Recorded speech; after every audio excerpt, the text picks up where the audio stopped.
कहानी की शुरुआत होती है राजू से। राजू 2 साल की सज़ा काटकर जेल से निकला है और अपने घर की ओर बढ़ रहा है। पर अचानक राजू रुककर सोचने लगता है। राजू याद करता है उन दिनों की जब वो शहर का राजा था। स्टेशन पे उतरते ही लोग राजू गाइड का पता पूछते थे। राजू के दोस्त यार खूब थे। उसकी माँ उस पर नाज करती थी। पर आज राजू बदनाम, रुसवाई, अकेलेपन की मार खाए चौराहे पे खड़ा है। राजू फैसला करता है कि वो वापस अपने घर, अपने शहर बेइज्जत होने नहीं जाएगा। और गाइड फिल्म का राजू गाइड अनजान राहों पर निकल पड़ता है। कभी भूखा, कभी प्यासा, धूप में तपता, बारिश में ठिठुरता, जमीन पे सोता, कांटों पे चलता, बस चलता ही जाता है राजू। वहाँ कौन है तेरा मुसाफिर, जाएगा कहाँ। भटकते भटकते राजू एक गांव के मंदिर जा पहुंचता है। 2 घड़ी दम लेकर राजू सोया होता है। सामने गुजर रहे साधु बाबा राजू को देखकर उस पर अपनी बैरागी चादर ओढ़ा देते हैं। मंदिर में सोए राजू को देखकर एक गांव का निवासी भोला राजू को चमत्कारी बाबा समझ लेता है और श्रद्धा से राजू को प्रणाम करता है। भोला राजू से विनती करता है कि राजू उनकी बहन को समझाए शादी करने के लिए। राजू भोला की बात नहीं काटता और भोला को कहता है कि वो अपनी बहन को लेकर आए। भोला अपनी बहन को लेकर राजू के पास आता है। राजू अपने चतुर बातों से भोला की बहन को शादी करने के लिए राज़ी करवा लेता है।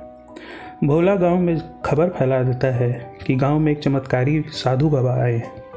गांव वाले राजू की खूब आवभगत करते हैं और राजू को साधु बाबा समझकर प्रणाम करते हैं। दूसरी ओर कहानी की दूसरी कड़ी शुरू होती है। राजू की माँ राजू को घर ले जाने जेल आती है। जेलर उन्हें बताता है कि राजू को समय से पहले ही रिहा कर दिया गया है। राजू की माँ राजू की जुदाई में रोने लगती है। तभी रोज़ी उनके पास आती है और अपनी महंगी कार में बैठाकर उन्हें घर ले जाती है। राजू की माँ रोज़ी को खूब दोष देती है। रोज़ी माफ़ी मांगती और उन्हें अपनी कहानी सुनाती है। रोज़ी एक देवदासी की बेटी थी। बचपन से ही रोज़ी को नाचने गाने का खूब शौक था। घुंघरू रोज़ी की आत्मा थे, पर समाज में देवदासियों को बेहया औरतों का दर्जा मिला है।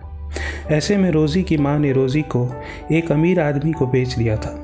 वे अमीर आदमी था मार्को, जो पेशे से एक आर्कियोलॉजिस्ट था।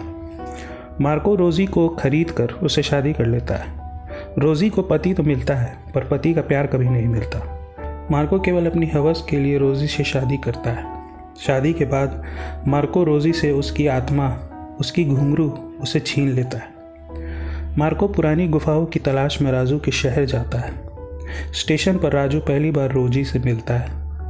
राजू मार्को को एक पुरानी गुफा में ले जाता है, जहाँ मार्को को उसकी ज़िंदगी की सबसे बेशकीमती चीज़ मिलती है, हज़ारों साल पुरानी खूबसूरत मूर्तियाँ। मार्को रोज़ी को गेस्ट हाउस में अकेला छोड़कर अपना सारा समय गुफा में काटने लगता है। प्यार की दरिद्रता में डूबी रोज़ी अकेलेपन से हार कर खुद को मारने की कोशिश करती है। राजू ऐन वक्त पर आकर रोज़ी को बचा लेता है और रोज़ी को सही रास्ता बताता है। राजू रोज़ी को कहता है कि जो पैर तुम्हें ठोकर मारते हैं उन पैरों पे क्यों गिरती हो। राजू तथागत की तरह रोज़ी को उसके जीवन के दुख से निजात दिलाता है। रोज़ी कायरता से उभर कर फैसला करती है कि वो मार्को को तलाक दे देगी। रोज़ी मार्को को छोड़कर राजू के घर आसरा मांगने आती है। राजू और राजू की माँ रोज़ी को अपने घर आसरा देते हैं, पर धीरे धीरे गली मोहल्ले वाले रोज़ी को लेकर तरह तरह की बातें करने लगते हैं। राजू हर गंदी जुबान को चुप करने में सबसे लड़ जाता है, अपने सबसे अजीज़ दोस्त गफूर से भी। तंग आकर राजू की माँ घर छोड़कर अपने भाई के घर चली जाती है। हर प्रतिकूल परिस्थितियों का सामना करते हुए राजू रोज़ी का हाथ नहीं छोड़ता और रोज़ी को कहता है, तेरे और मेरे सपने अब एक हैं। राजू अपनी करामाती बातों से रोज़ी को स्टेज शो ऑर्गेनाइज करवाता है। रोज़ी की शास्त्रीय नृत्य देखकर लोग रोज़ी के दीवाने होने लगते हैं। धीरे धीरे रोज़ी शोहरत के ऊंचे मुकाम तक पहुंच जाती है। राजू रोज़ी का मैनेजर बन जाता है। दोनों शादी कर लेते हैं और एक बड़े बंगले में आ जाते हैं। पर यह शोहरत और ये रईसी राजू को भटका देती है। राजू एक जुआरी और शराबी बन जाता है। जिस रोजी के लिए राजू पूरी दुनिया से लड़ गया था, उसी रोजी के लिए अब राजू के पास समय नहीं था। रोजी तो प्यार की भूखी थी, पैसा शोहरत रोजी ने कभी नहीं चाहा। राजू और रोजी के बीच में दरार पड़ जाती है और ये दरार इतनी बढ़ जाती है कि दोनों खुद को अकेला महसूस करने लगते हैं। राजू गम में डूबा गाता है कि दिन ढल जाए पर रात न जाए। इसी बीच मार्को एक चाल चलता है। वो राजू की रोजी के प्रति असुरक्षा का भाव का फ़ायदा उठाकर राजू को एक चेक पर रोजी की जाली सिग्नेचर करने के लिए उकसाता है। राजू ये गलती कर देता है और रोजी की जाली सिग्नेचर उस चेक पर कर देता है। इन सब से बेखबर राजू फैसला करता है कि वो वापस अपने घर चला जाएगा। राजू गाइड बनकर रोजी को उसके शोहरत और दौलत के बीच छोड़कर वापस अपने घर आ जाता है। पर किस्मत को कुछ और मंजूर था। पुलिस राजू को धोखाधड़ी के इल्ज़ाम में गिरफ्तार कर लेती है। रोजी भी राजू का साथ नहीं देती। राजू रोजी से कोई गिला न रखते खुद को दोषी मान लेता है। रोजी की कहानी यहीं ख़त्म होती है। उधर राजू महात्मा के रूप में गांव में स्कूल, डाकघर और सरकारी योजनाओं को शुरू करवाता है, सरकार से अर्जियां लगाकर। गांव वाले राजू को श्रद्धापूर्वक महात्मा ही मानते रहते हैं। कुछ बच्चों को राजू एक कहानी सुनाता है, एक साधु महात्मा की, जो अकाल के समय 12 दिन भूखे प्यासे रहे थे। भगवान ने मजबूर होकर वर्षा करवाई थी। राजू की कहानी सारा गांव सुनता है। कुछ ही महीनों बाद आसपास के गांव में भीषण अकाल पड़ता है। लोग त्राहिमाम करने लगते हैं। अनाज के एक एक दाने के लिए गांव वाले आपस में लड़ने लगते हैं। गांव वालों के इस बर्ताव से राजू परेशान हो जाता है और एक बेवकूफ़ गांव वाले को कहता है कि जब तक गांव वाले लड़ना नहीं छोड़ेंगे तब तक वो खाना नहीं खाएगा। वो बेवकूफ़ गांव में बात फैला देता है कि महात्मा जी महाव्रत किए हैं, जब तक बारिश नहीं होगी वो अन्न नहीं ग्रहण करेंगे। भोला सारे गांव वाले के साथ राजू के पास आता है और राजू से माफ़ी मांगता है और वादा करता है कि अब से कोई भी आपस में नहीं लड़ेगा। मगर राजू चौंक जाता है ये सुनकर कि गांव वाले सोच रहे हैं कि राजू महाव्रत पर बैठने वाला है। राजू अपनी ज़िंदगी की सारी कहानी भोला को बताता है और भोला से कहता है कि वो कोई साधु महात्मा नहीं बल्कि एक लड़की के चक्कर में जेल की हवा खा चुका मामूली सा आदमी है। उसके व्रत रखने से कोई बारिश नहीं होगी। मगर भोला कहता है कि उसका विश्वास और अडिग हो गया है।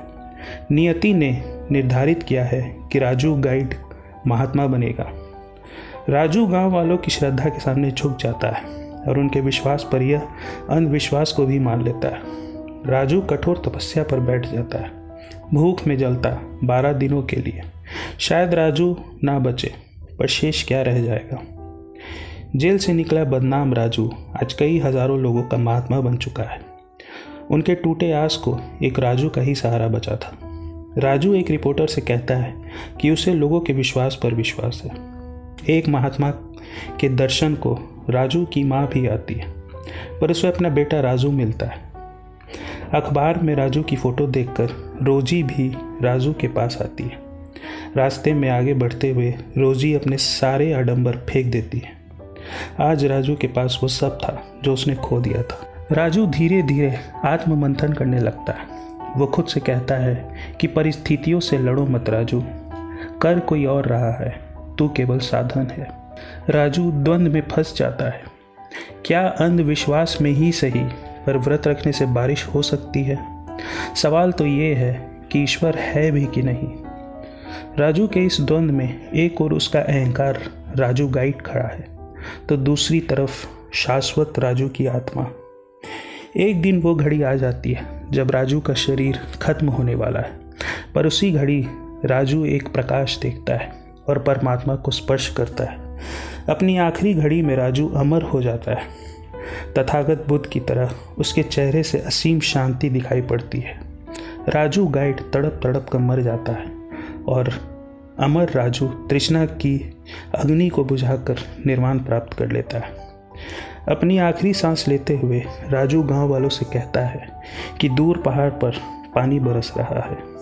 बिजली की तेज कड़क के साथ झमाझम बारिश शुरू हो जाती है। सारे गांव वाले झूम उठते हैं। राजू की माँ राजू के मृत शरीर को ढक देती है और कहती है कि राजू का केवल शरीर मरा है, और गाइड फिल्म खत्म होती है।